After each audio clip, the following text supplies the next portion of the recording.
So do you think that these people who are now popular in the Manosphere, do you think that they, I don't know, like took these things from Patrice correctly, or do you think that they bastardized it? You know what I mean? No, they took it from Patrice was angry. Yeah, yeah. Patrice wasn't a super attractive dude. Yeah, he yeah. was a fat dude. He was big. He talks about himself that he talks about in one of his. He talks about Ricky. How Ricky would be like, hey, Ricky would smack them in the head, and they'd be like, hi, oh, Ricky. Like, what you talking about your cousin? Yeah, yeah. And he was never that dude. So you can't be. So he had and this changed. Yeah. Like we did Black Phillip show from 2006 to 2008, and we only did 13 episodes. Yeah, yeah. So it was really sporadic. Yeah, yeah. And so he was angry at the time when we did the shows. He was angry because he saw what was happening and how he was being taken advantage of. I tell dudes all the time, stop listening to Black Phillip because it breeds anger. Yeah. It's too one-sided, you think? Well, he was angry.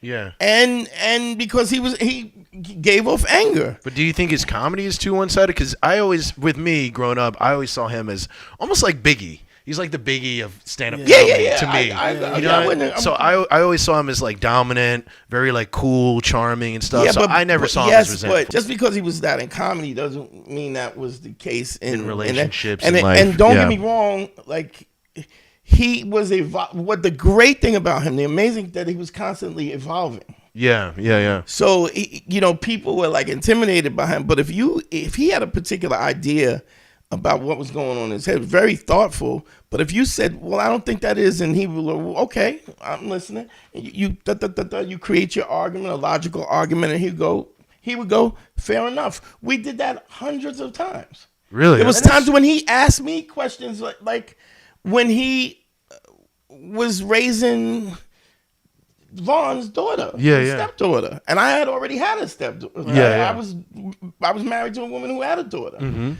I was like, you don't have the equipment to not love this little girl. Yeah, like, you're not going to be around her. Yeah, and just push her away like that. And it's he not happen. And so